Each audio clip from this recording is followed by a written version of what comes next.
Hello everyone, welcome to my channel software quality assurance and testing প্লেলিস্টের আজকের video লেকচারে আমরা জানব কোয়ালিটি ক্যারেক্টারিস্টিক্স বা কোয়ালিটি অ্যাট্রিবিউটস সম্পর্কে।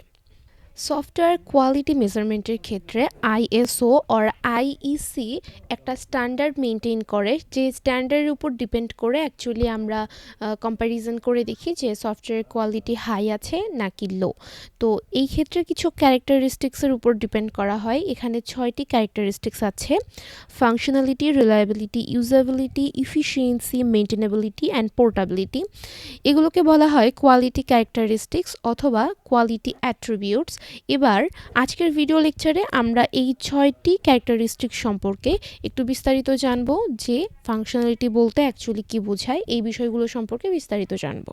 তো চলুন শুরু করা যাক। প্রথমে আসছে ফাংশনালিটি। ফাংশনালিটি বলতে একটা সফটওয়্যারের মেইন পারপাসটা অ্যাকচুয়ালি বোঝানো হয়, যে একটা সফটওয়্যারের মধ্যে যে ফাংশনগুলো থাকার কথা ছিল ওই ফাংশনগুলো অ্যাকচুয়ালি আছে কি না। একটা এক্সাম্পল দিয়ে আমরা একটু বোঝার চেষ্টা করতে পারি। যদি আমরা একটা ক্যালকুলেটর অ্যাপের কথা চিন্তা করি, তো একটা ক্যালকুলেটর অ্যাপের সাধারণ ফাংশনগুলো কীরকম হতে পারে? যোগ, বিয়োগ, মাল্টিপ্লিকেশন অ্যান্ড ডিভিশন, এগুলোই তো হয়, তাই তো? এক্ষেত্রে আমরা দেখতে পারি এই addition, minus, multiplication and division, এই ফাংশনগুলো অ্যাকচুয়ালি এখানে আছে কিনা বা এই ফাংশনগুলো সঠিকভাবে কাজ করছে কিনা। 2+2 অ্যাকচুয়ালি আমাদেরকে 4 আউটপুট দিচ্ছে কিনা আমরা এটা চেক করতে পারি। এবং আমরা এটাও দেখতে পারি, যদি আমাদের এখানে এরকম একটা ফাংশন থাকার কথা থাকে যে আমরা এতক্ষণ ধরে যে ক্যালকুলেশনগুলো করব ওই ক্যালকুলেশনগুলোর একটা হিস্ট্রি থাকবে, এটা সেভ বাটনে ক্লিক করলে ওই হিস্ট্রিগুলো আমরা দেখতে পারবো, রাইট? তো এই সেভ বাটনে ক্লিক করার পর আমরা এতক্ষণ ধরে যতগুলো ক্যালকুলেশন করেছিলাম সেই সবগুলো ক্যালকুলেশন কি সেভ হয়েছে, এই ফাংশনটা কি অ্যাকচুয়ালি কাজ করছে, এগুলোই বেসিক্যালি ফাংশনালিটি। আমরা এটার মাধ্যমে চেক করে থাকি যে একটা সফটওয়্যার অ্যাকচুয়ালি যে কাজগুলো তার করার কথা ছিল সেই কাজগুলো সে করছে কিনা।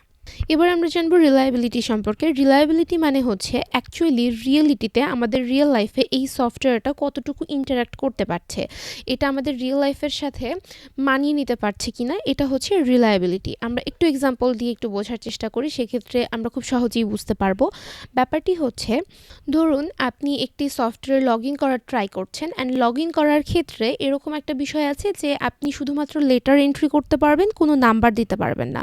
তো হুট করে আমাদের ইউজার যদি কোনো একটা নাম্বার দিয়ে ফেলে, সেক্ষেত্রে কি হবে? আমাদের সফটওয়্যারটা কি হুট করে বন্ধ হয়ে যাবে বা ক্র্যাশ করবে? না, তাহলে তো এটা রিলায়েবল হলো না।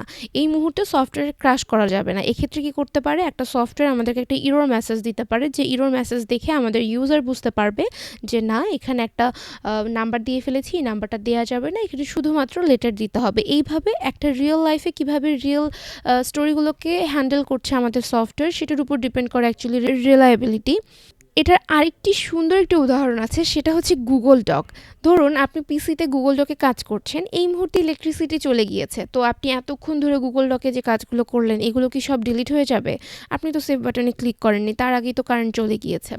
তো ডেফিনেটলি না, গুগল ডকের মধ্যে এটা অটো সেভ হয়ে থাকবে। তো এই যে আমাদের রিয়েল লাইফের সাথে এটা কত সুন্দরভাবে হ্যান্ডেল করছে আমাদের রিয়েল লাইফের যে প্রবলেমগুলো, এটাকেই বেসিক্যালি বলে রিলায়েবিলিটি। যে সফটওয়্যারের রিলায়েবিলিটি যত বেশি, সেই সফটওয়্যারের কোয়ালিটি তত বেশি।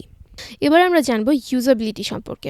ইউজাবিলিটি হচ্ছে আমাদের ইউজার কতটা স্বাচ্ছন্দ্যে একটা সফটওয়্যার ইউজ করতে পারছে, সেটার উপর ডিপেন্ড করে ইউজাবিলিটি বেশি নাকি কম। এক্ষেত্রে আমরা এটা বলতে পারি যে কোনো ওয়েব পেজ আছে বা কোনো একটা সফটওয়্যার আছে, যে সফটওয়্যারটা আমাদের ইউজার খুব সহজে ইউজ করতে পারছে না, অর্থাৎ সেই ফাংশনগুলো খুব একটা সাজানো গোছানো নয়, খুব সহজেই ফাংশনগুলো খুঁজে পাওয়া যাচ্ছে না, বা দেখতে খুব মেসি লাগছে। এই যে ইউজার খুব একটা স্বাচ্ছন্দ্য বোধ করছে না ওই সফটওয়্যারটা ইউজ করতে, এর মানে এর ইউজাবিলিটি কম। আর যদি এরকম হয় যে খুব সহজেই আমরা একটা সফটওয়্যার ইউজ করতে পারছি, যেরকম আপনি ফেসবুকের কথা ধরে নিতে পারেন, ফেসবুকের ক্ষেত্রে যেটা হয় সেটা খুব সহজেই আমরা সবগুলো ফাংশনালিটি খুঁজে পাচ্ছি, কোথায় হোম পেজ, কোথায় রিলস আছে, কোথায় আমাদের অ্যাকাউন্ট আমরা প্রোফাইল দেখতে পারবো, কোথায় সেটিংস আছে, এত সুন্দরভাবে সাজানো গোছানো একটি সফটওয়্যার। তো এই সফটওয়্যারটা ডেফিনেটলি ইউজারের কাছে অনেক বেশি পছন্দের, সো এটার ইউজাবিলিটি অনেক বেশি। এবার আমরা জানবো ইফিসিয়েন্সি সম্পর্কে। ইফিসিয়েন্সি হচ্ছে একটা সফটওয়্যার কতটা ফাস্ট কাজ করছে বা একটা সফটওয়্যার কতটা লাইট ওয়েট। আমরা যখন একটা সফটওয়্যার ইউজ করব সেটার ক্ষেত্রে যদি এরকম হয় যে আমাদের ডিভাইসটা বারবার হ্যাং করছে বা আমাদের ডিভাইসটা ঠিক করে কাজ করছে না, খুব স্লো রিয়্যাক্ট করছে, তো দ্যাট মিন্স এটার ইফিসিয়েন্সি অনেক কম। তো একটা সফটওয়্যার কতটা ভালো বা এটার কোয়ালিটি কতটা বেশি এটা ডিপেন্ড করছে ইফিসিয়েন্সির উপরেও। ধরুন আপনি একটা অ্যাপ যখন ইউজ করছেন তখন এটা স্মুথলি রান করছে এবং এটা কোনোভাবেই আপনার ফোনের ব্যাটারি খুব একটা নষ্ট করছে না, ফোনের ব্যাটারিকেও এটা সেভ করছে। তো দ্যাট মিন্স ডেফিনেটলি এই সফটওয়্যারের ইফিসিয়েন্সি অনেক ভালো। সো যার ইফিসিয়েন্সি ভালো ডেফিনেটলি সেই সফটওয়্যারের কোয়ালিটিও অনেক ভালো হবে।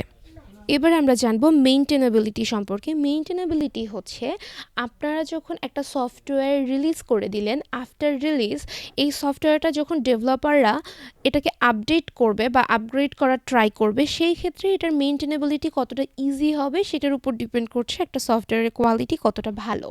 আচ্ছা, আপনারা চিন্তা করেন 2015 সালে ফেসবুক যেরকম ছিল, 2025 বা 2026 সালে সেই ফেসবুক কি সেম আছে? 2015 সালে যে ফাংশনগুলো ছিল সেই ফাংশনগুলো কিন্তু আপডেট হয়েছে, এখন আরও অনেক নতুন নতুন ফিচার এসেছে।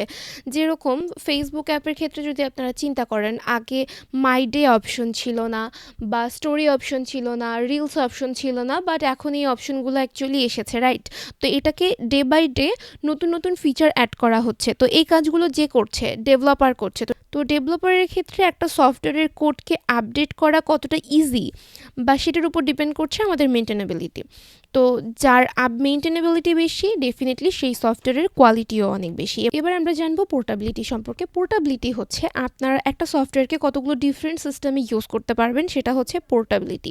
একটু উদাহরণ দিয়ে বোঝার চেষ্টা করি। সেটা হচ্ছে, ধরুন আপনার কাছে একটা সফটওয়্যার আছে, সেই সফটওয়্যারটা আপনি ম্যাকে ইউজ করতে পারেন, বাট এই সফটওয়্যারটা আপনি অ্যান্ড্রয়েডে ইউজ করতে পারেন না।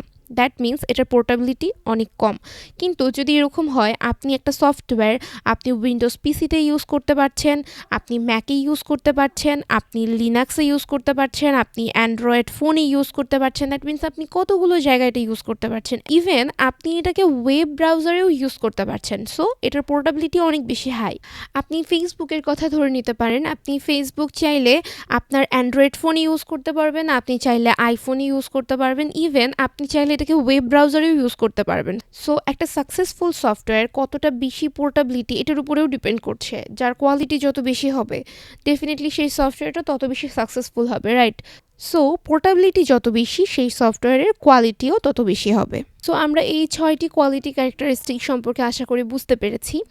এক্ষেত্রে যদি এরকম হয় যে এক্সামে আপনাদেরকে একটা সিনারিও দেওয়া হলো এবং সেই সিনারিওর উপর ডিপেন্ড করে আপনাকে কোশ্চেন করা হলো যে এখানে কোন কোন কোয়ালিটি ক্যারেক্টারিস্টিক্সগুলো আছে এবং কোনগুলো মিসিং আছে, তাহলে আমরা ওই সিনারিও পড়ে বুঝতে পারবো যে এটার মাঝখানে ফাংশনালিটি ঠিক আছে বা হয়তো বা এটা পোর্টেবল না, বা হয়তো বা এটার মেইনটেনেবিলিটি কম। এই জিনিসগুলো ওই সিনারিও দেখে আমরা বুঝতে পারবো, আইডেন্টিফাই করতে পারবো, দেন এগুলোকে এক্সপ্লেইন করে উদাহরণ দিয়ে আমরা বুঝিয়ে লিখতে পারবো। সো এভাবে লিখলে একটা বেটার মার্কস পাওয়ার পসিবিলিটি থাকবে ডেফিনেটলি। আশা করি বোঝাতে পেরেছি। এরপরেও আপনাদের যদি কোনো সমস্যা থেকে থাকে সেক্ষেত্রে আপনারা চাইলে আমাকে ইমেল করতে পারেন, অথবা আপনাদের কোনো পরামর্শ দেওয়ার থেকে থাকলে আপনারা আমাকে কমেন্ট করতে পারেন। আমি ডেফিনেটলি আপনাদের পরামর্শ অনুযায়ী পরবর্তী ভিডিওগুলো মেক করার ট্রাই করব।